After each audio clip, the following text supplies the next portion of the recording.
Hello everyone, myself Rasekar Salgar. I will handle the subject Unix programming.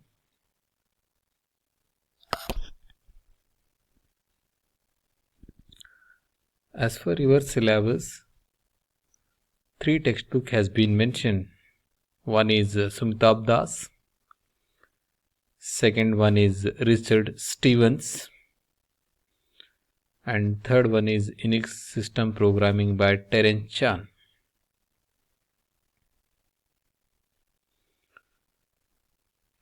As per the syllabus, the first module is Introduction. As part of the Introduction module, we are discussing what is an operating system, features of Unix, different flavors of Unix, Unix system architecture, Unix command usage.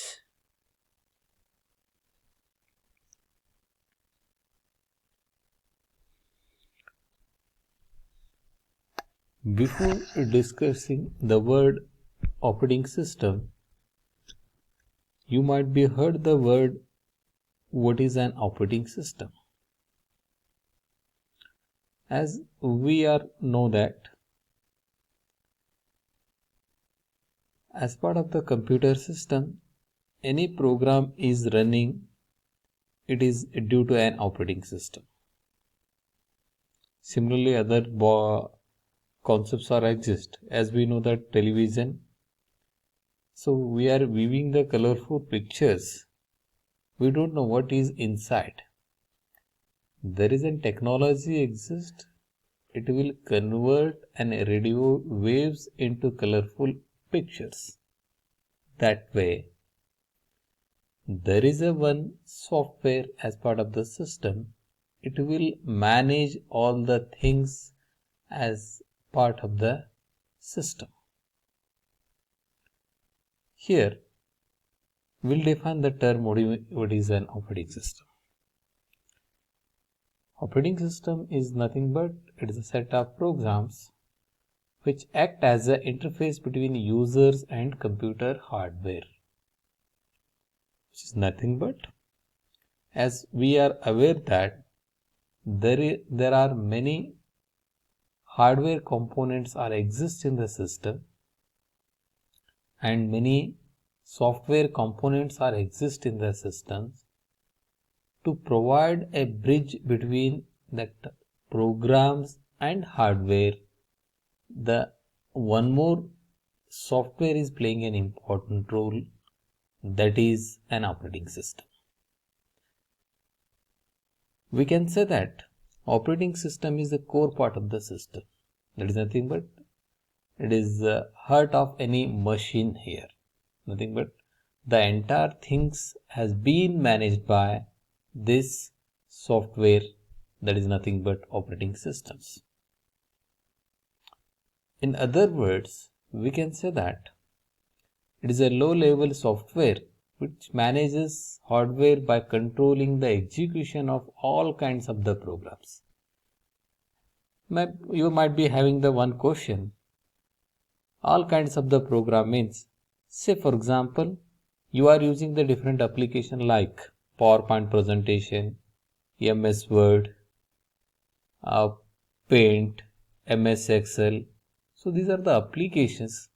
So these application we are knowing that what purpose we are using. But in the background, the resources will be managed by operating system. How?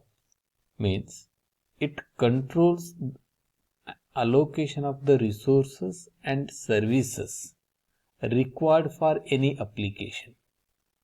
Say for example, what kind of the memory is required, what are the processors are required, what are the devices are responsible for execution of those applications.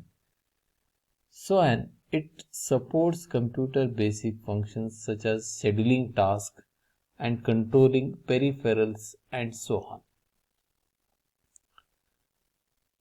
And some of the basic operating system what we are using in day-to-day life. That is a DOS, nothing but disk operating system, Windows, Mac operating system, and Unix or Linux operating system. I think you are already familiar with the one of the operating system, that is Windows. It is a GUI based, that is nothing but graphical user interface. Similarly, there are other operating systems also exist like DOS and Unix. But the only difference between these operating system is that DOS is command based, Unix is also command based. Nowadays, the Unix is also we can use GUI based. That is a different thing. But earlier, what we are using Unix is command based. Might be you have a one question. Then what is mean by command? Command is nothing but it is a set of instructions we are storing in the form of a program. So whenever we try to execute the program, then the corresponding command will be executed.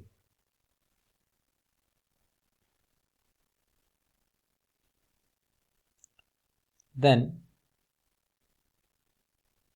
what kind of the features are supported by Unix operating system is, that is multi-user, multitasking, multi-processing operating system.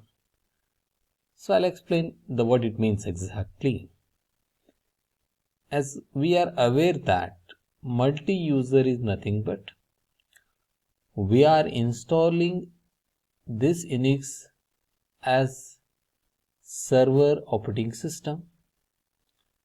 Later on, different clients are logging into that server by sitting as a remote login. That means that single system is allowing multiple users can access the resources of the server. This concept what we can call as a multi-user. Next, multitasking, nothing but a single user is handling the different applications. Like the one application, I'll type the content in Word document. At the same time, we wanted to play an audio in the background, or we wanted to give some printout to the printer. This concept what I can call as a multitasking. Then multi-processing operating system. Nothing but at the same time we can run the multiple processes in the background. Here process is nothing but a program under execution. So one program is handling one application. Again, there is many sub processor are there, but generically what we are talking about that a one process will handle the one application. Next, it is an command line interpreter, nothing but Unix operating system. As I already told, it is a command based. Whenever the user wants to use a system, he should enter the specific commands in the command prompt. Nothing but, say for example, there is one of the familiar command ls. As the name indicates, it will listing all the files exist in the current directory. So this command will be interpreted, nothing but it will convert for kernel readable form. So this kernel readable form will be done by the one component, that is what we can call as a cell. So this concept we'll discuss detail in next part. So before that, then where this operating system has been invented. As we know that before the DOS and before the Windows, the one operating system exists, that is Unix operating system. It has been implemented as part of the laboratory, that is AT&T Bell Laboratory in USA in the year of 1969 by two persons, Ken Thompson and Dennis Ritchie. Later on, it is called as a Multics, that stand for multi-information computing services.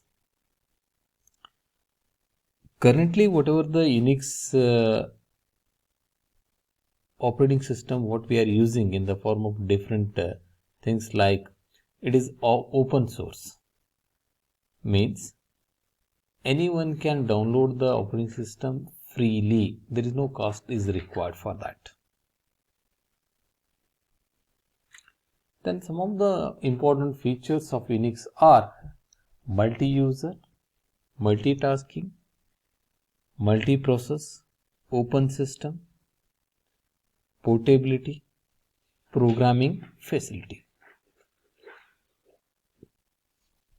As already I told, what do you mean by multi-user? That means more than one user can use the same machine simultaneously, supported by different terminals, nothing but client terminals. Then multitasking, multiple programs can be run at a time. As I already given the one example, that is, in front end we are typing the some document, in the back end we are playing an audio. This concept what I can call as a multitasking. Then multi-processes. Each user can execute several processes simultaneously. That's what. The one process will handle one application. That way, we can run the multiple applications simultaneously by calling the different processes. That is also one of the important features of the Unix. Next, open system. As the name indicates, it is a freeware available system. User can modify the Unix source code and submit to the concerned authority. If they feel it is correct, they will include your code as part of the operating system. That is done. So this is the advantages for a learner who can wanted to write the new code for any application. Next, portability, which means that software that operates from one machine to another machine having different configuration. Means if I write the one program in one machine, I wanted to run the same program in different machine, it will ask, maybe sometime it will getting the problem because it is versioning problem. But concerned with the Unix, it could not facing any problem with related to the versioning here. That is the reason we can call as it is a portability. Then programming facility. So Unix is providing the scripting language. That is what I can call as a Unix self programming here. It is nothing but set of commands we can execute in one file. Next, one more important feature, that is a communication facility. Means Unix allows the communication between different users by providing some information. Nothing but it is act as a bridge between users. Next, Unix is providing the security. Again, there is one admin, that is what I can call as a system admin. He can manage all the things with respect to the execution of the files, giving the permissions, that we can do it. Next, tools and utilities. Many of the tools and libraries are supported by the Unix, like VI editor. One of the best example we can say that VI editor here. Next, piping. Nothing but the output of the one command will become the input for the next command. Helping facility. That is one of the important command we are having in Unix is man command. By using that command, we can get the detailed description about other commands, like syntax of the command and usage of the command. Then any options are exist with respect to that command. So these are the details we can fetch from that particular Unix command here. So this is about the basic things what we are discussed for Unix. Some more concept we'll discuss in the next